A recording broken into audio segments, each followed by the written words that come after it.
sou Hamilton Zampoli, eu sou urologista, eu sou chefe de serviço de urologia do Instituto do Câncer Arnaldo Vieira de Carvalho.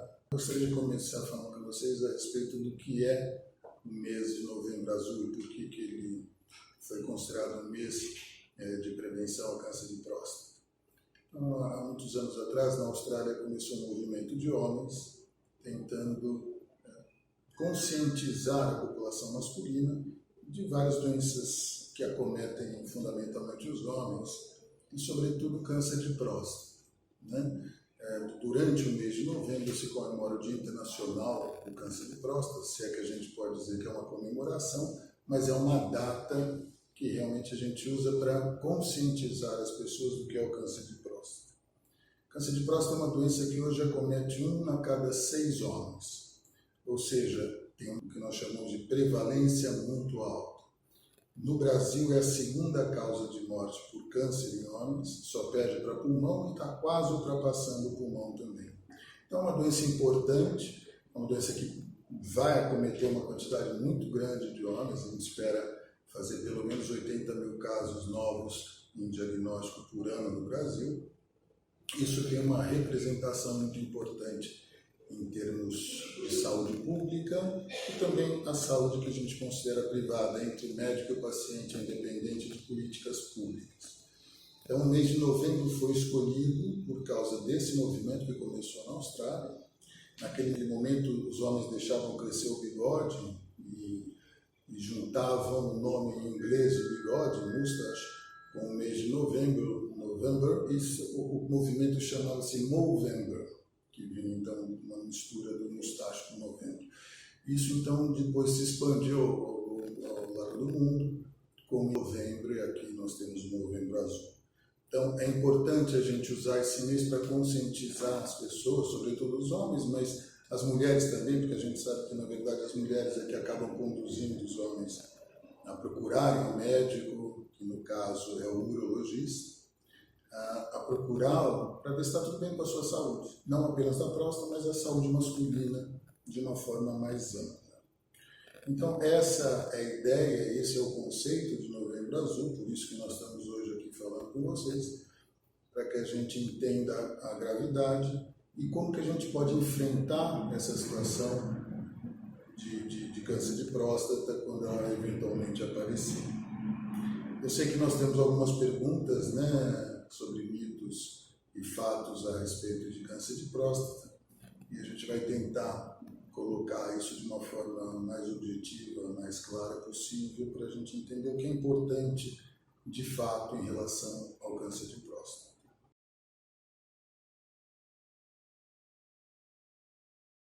Isso não é um mito, isso na verdade tende a ser realidade, porque como a maioria dos cânceres, eles aparecem numa célula que sofreu alguma anomalia genética.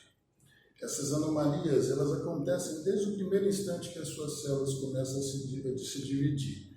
Existem erros que vão acontecendo no seu DNA, nos seus cromossomos, nos seus genes, e isso pode ser transmitido para as células filhas. Ao longo de uma vida, você vai passar por 1 milhão de duplicações celulares e, portanto, esses erros tendem a acontecer com maior frequência.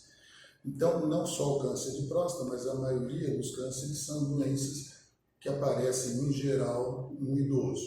O câncer de próstata é uma doença que é fundamentalmente de idoso, indivíduos acima de 70, 75 anos, e isso vai aumentando. Quanto mais você vive, maior a chance de você encontrar um câncer de próstata. De tal modo que a gente sabe que se todos os homens chegarem aos 100 anos, todos terão câncer de próstata. Isso não é motivo para preocupação, isso é só um fato constatado. Por que não é uma preocupação tão absurda? Porque nós sabemos que grande parte dos cânceres de próstata, pelo menos 45% deles, são considerados doenças indolentes. O que é isso? São doenças de baixo potencial agressivo. E, portanto, às vezes a doença pode coexistir, pode conviver com o paciente sem que possa ocasionar algum dano maior ou comprometer o seu prognóstico de expectativa de vida. Um indivíduo que tem mais idade, um indivíduo de 80, 85 anos de idade, em raras ocasiões nós vamos encontrar um câncer de próstata que possa comprometer a sua expectativa de vida. Então, embora seja danoso, embora possa acontecer em indivíduos de extrema idade, e isso vai representar talvez um menor potencial de risco de comprometimento de prognóstico, mas lamentavelmente a gente tem feito muito diagnóstico em indivíduo jovem. Nós temos descoberto que existem algumas anomalias genéticas importantes e que condicionam ao maior risco de aparecer doenças onde a gente não esperaria câncer de próstata, abaixo até de 50 anos de idade. Mas o fato é que a doença é preferencialmente do idoso, mas o jovem, eu digo jovem ao redor de 40 a 50 anos, também está passível de desenvolver câncer de próstata. Abaixo disso é uma raridade absoluta, a gente não deve se preocupar. Mas acima dos 40, em situações específicas de grupo de risco específicos, a gente tem que ter uma consideração mais especial.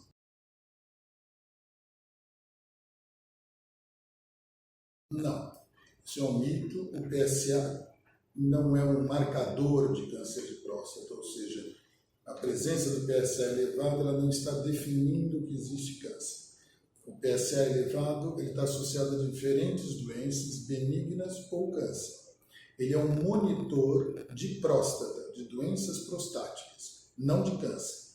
Ele se eleva de forma, às vezes, diferente no câncer do que em algumas doenças benignas, como doenças infecciosas, inflamatórias, prostatite, infecção urinária. Todas essas situações elevam o PSA. Mas no câncer a elevação se dá de uma forma um pouco diferente. E isoladamente o PSA não é um bom preditor de diagnóstico de câncer. Existem pacientes que têm doenças extremamente agressivas, sobretudo as mais agressivas, e que existe muito pouca alteração de PSA. Existe uma elevação muito pequena do PSA, mesmo em doenças extremamente agressivas. Ao passo que doenças menos agressivas do câncer de próstata, às vezes produzem bastante PSA. Então não é o PSA que nos interessa fundamentalmente, ele é um dado a mais, que sim é importante, mas ele não faz diagnóstico. Então a gente tem que separar e deixar isso muito claro que PSA não é igual a câncer de próstata. Ninguém precisa ficar desesperado porque fez um exame e achou um PSA um pouquinho acima do normal, isso não está diagnosticando nada. É parte de um conjunto de dados clínicos e dados que a gente encontra em exame físico que podem sugerir ou fazer-nos suspeitar que possa existir um câncer de próstata.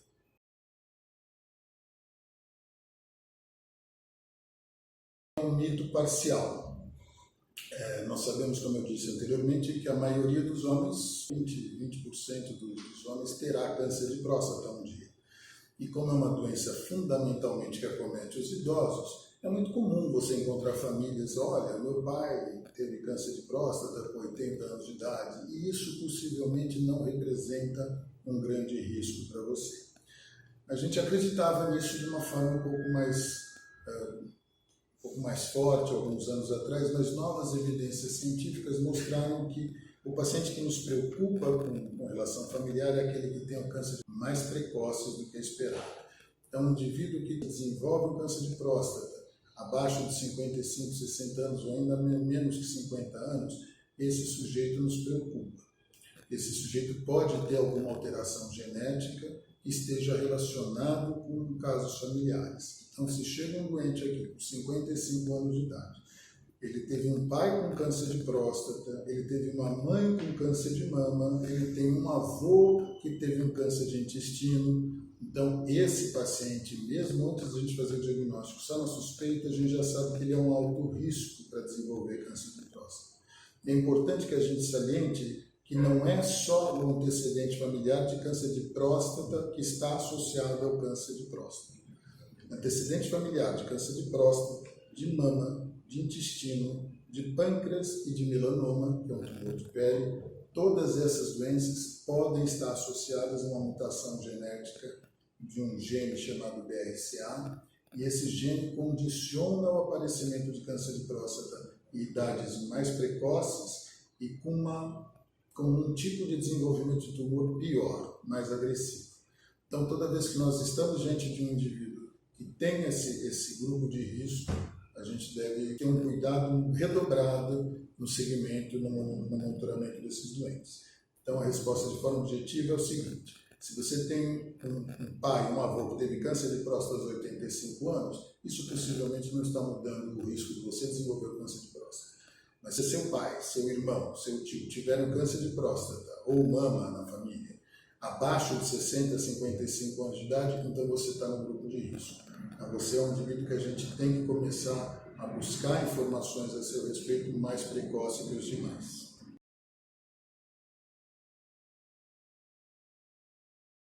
O câncer de próstata raramente apresenta sintomas. As pessoas às vezes confundem os sintomas de doença prostática benigna, que chama hiperplasia prostática benigna ou adenoma prostático, que é um crescimento benigno da próstata e que ocasiona dificuldades para urinar. Então é aquele indivíduo que começa a ter um jato miccional mais fraco, tem que levantar à noite para fazer xixi, tem a sensação que não esvazia completamente a bexiga. Então esses indivíduos estão apresentando esses sintomas que são prostáticos, mas não relacionados a câncer, são relacionados à doença benigna. As doenças podem coexistir, a doença benigna não se transforma em câncer, mas as doenças podem estar simultâneas ou não. Como a uretra passa no meio da próstata, a uretra é o caminho que vai da bexiga até o meio externo para levar a urina para fora. A parte mais próxima da uretra é a parte onde cresce a doença benigna, por isso que dá sintomas, é a zona central. Existe uma zona mais periférica da próstata, que é longe da uretra e que é onde começa em geral o câncer de próstata. Então, para que o câncer de próstata eventualmente desse esses sintomas miccionais, só por ele, dificilmente ocorreria. O que ocorre é que normalmente tem associação dos sintomas da doença benigna. Então, o indivíduo se preocupa com a próstata, vai ver e acha um câncer, mas não foi o câncer que causou esses sintomas. Câncer de próstata, os sintomas relacionados ao câncer de próstata são aqueles que vão aparecer na doença avançada, metastática, que já são dores ósseas, dores pelo corpo, sangramento no esperma eventualmente. Então, esses são sintomas de uma doença avançada, que não é isso que a gente gostaria de diagnosticar. A gente quer fazer diagnóstico de doenças iniciais que a gente possa fazer um tratamento adequado e curar o paciente.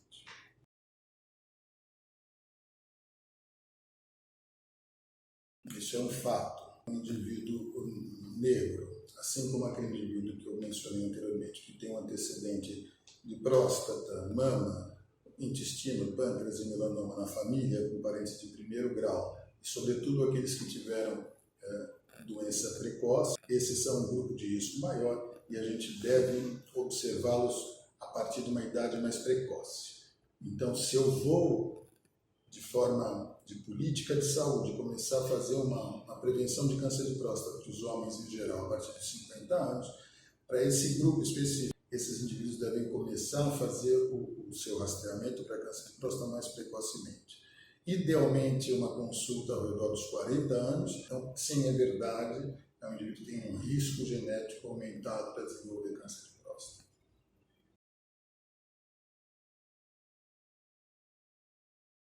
Mais uma vez, é um mito parcial. O câncer de próstata é uma doença que pode ser tratada quando inicialmente, basicamente de duas formas, cirurgia ou radioterapia. Existem outras maneiras de se tratar o câncer de próstata inicial que ainda estão sob investigação. A gente não tem autoridade para divulgar outras formas de tratamento como sendo comparáveis à cirurgia ou à radioterapia. A cirurgia ou a radioterapia são as formas de tratamento radical mais aceitas neste momento. Tanto uma quanto a outra podem levar à disfunção erétil. Isso ocorre porque estruturas que são responsáveis pela ereção do homem, elas passam muito junto à próstata. Essas estruturas podem ser lesionadas durante um procedimento cirúrgico ou até pela radioterapia. Isso pode vir a conferir alguma dificuldade erétil para os pacientes. Mas isso não é uma realidade para todos os pacientes. Existem cirurgias para doenças de menor agressividade. Então, uma coisa importante a gente entender o seguinte: câncer de próstata não é uma doença única, uniforme, que todo mundo que tem igual.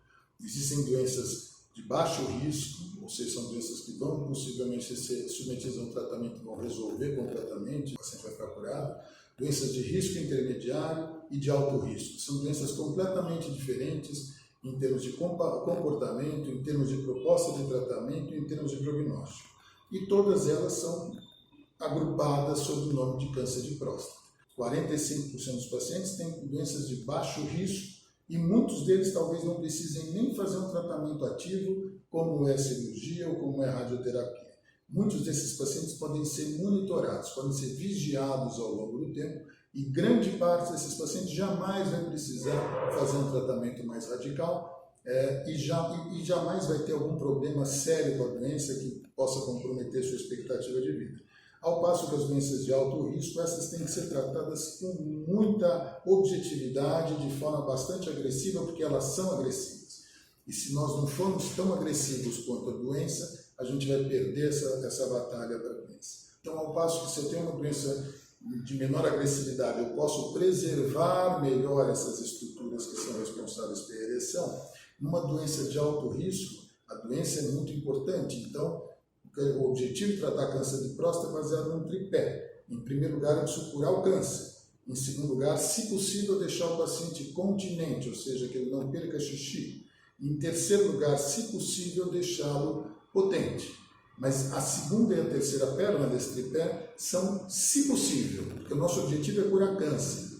Se a gente cura o câncer e deixa o paciente continente e potente, é o ideal, é o perfeito. Mas nem sempre isso é possível. Às vezes você tem que ser mais agressivo na cirurgia para poder oferecer uma chance de cura do câncer muito maior. Então é caso a caso.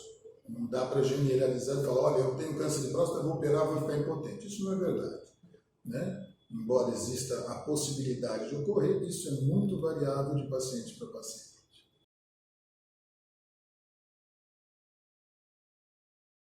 Isso é um mito. O toque retal deve ser realizado, é fundamental, isso faz parte do exame clínico do paciente. Uma consulta ela é dividida em pelo menos duas partes, que é a parte da história, a gente conversa, escuta do paciente as suas queixas, interpreta as suas queixas, e depois nós vamos passar para o exame físico completo.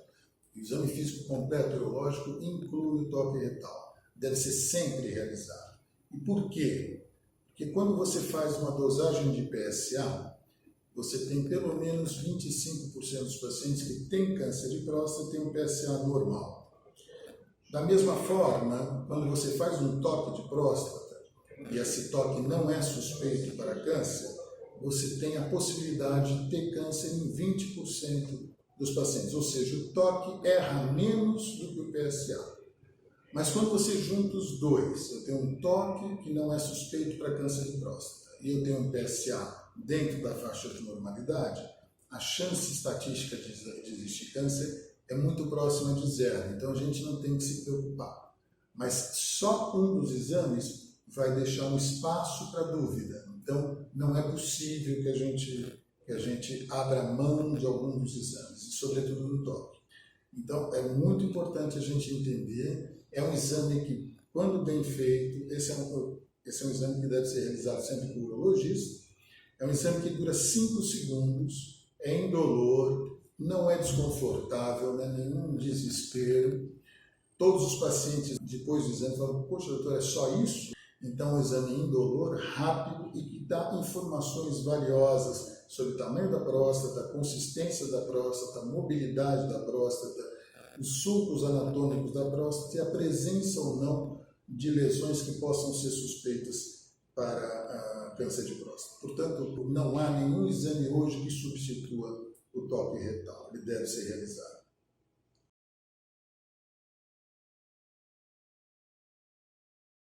Não é possível prevenir o câncer de próstata, por isso que eu não gosto desse termo prevenção do câncer de próstata. Prevenir significa tomar alguma atitude que possa evitar que você desenvolva determinada doença. Não existe nenhuma atitude, nenhum remédio, nenhum tratamento ou nada que você possa fazer que possa diminuir o seu risco de desenvolver câncer de próstata. Então, essas nossas campanhas de rastreamento precoce é simplesmente para que a gente possa tentar fazer diagnóstico o mais precoce possível, porque, em teoria, um diagnóstico precoce oferece uma chance maior de um tratamento com sucesso, que possa tratar, resolver e fazer o paciente viver 120 anos. Então, esse é o objetivo, evitar. Infelizmente, a gente não tem nenhum meio de evitar que o câncer apareça. Então, eu gostaria, finalmente, de lembrá-los que os pacientes que devem fazer a prevenção, isso é muito importante. População que não tem antecedente familiar de câncer de próstata, cólon ou mama, essa população, o indivíduo que não é negro, ele deve começar o seu rastreamento aos 50 anos de idade. Aqueles que são negros ou que têm o antecedente familiar devem, como eu disse, idealmente começar aos 40. Né? Então, isso é uma mensagem importante. Eu gostaria de agradecer a oportunidade de estar divulgando e fazendo esses comentários com vocês e deixando o Serviço de Urologia do Instituto do Câncer Arnaldo de Carvalho à disposição de qualquer um, de todos que queiram nos visitar, que queiram, enfim, dissolver as suas dúvidas conosco. Toda a nossa equipe está disponível para apoiá-los e suscitar as dúvidas que aparecerem. Muito obrigado pela atenção.